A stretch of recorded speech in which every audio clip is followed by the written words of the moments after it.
Hello বন্ধুরা, এটা হলো পঞ্চমীর সন্ধ্যাবেলায়। আমরা কিন্তু বিকেল থেকেই বেরিয়ে পড়েছিলাম। আর দেখো পৌঁছোতে কিন্তু সন্ধ্যা হয়ে গেছে, রাস্তায় এতটা ভিড় ছিল। দেখো আমরা কিন্তু অলরেডি হাঁটা শুরু করে দিয়েছি। পঞ্চমীর সন্ধ্যায় যা ভিড় তা বলে বোঝানোর নয়। আর আমরা যাচ্ছি এখন কলেজ স্কোয়ারের ঠাকুর দেখতে। দেখো এই যে সামনে থেকে দেখাচ্ছে কি সুন্দর লাগছে। লাইটিংটা এখানে কিন্তু খুব সুন্দরই হয়েছে। আর প্যান্ডেলটা কিন্তু সামনে থেকেই ভালোভাবে দেখা যাচ্ছে, তারপর কিন্তু ভালোভাবে দেখা যাচ্ছে না, সেখানে কিন্তু অলরেডি শুধু ঠাকুরকেই দেখা যাবে। দেখো আমরা কিন্তু ভিড় ঠেলে প্রবেশ করছি। আর এখানে প্রচুর মানুষের কিন্তু ভিড় জমেছে। আর জানি না এখনই যদি এত ভিড় হয়, অষ্টমী নবমী রাতে কী হবে, তখন তো আর যাওয়াই সম্ভব হবে না।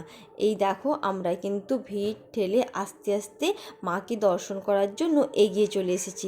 প্রায় কিন্তু পৌঁছে গেছি। আর ওপরের এখানে ঝাড়বাতিটা অসম্ভব সুন্দর করেছে, যেমন লাইটিং তেমনই কিন্তু ঝাড়বাতি সুন্দর। আর এখানে প্রতিমাকে কিন্তু খুব সুন্দর দেখতে লাগছে, মায়ের মুখটা অসাধারণ। তারপর প্রতিমা দর্শন করার পর আমরা বেরিয়ে চলে আসলাম পুজো মণ্ডপ থেকে।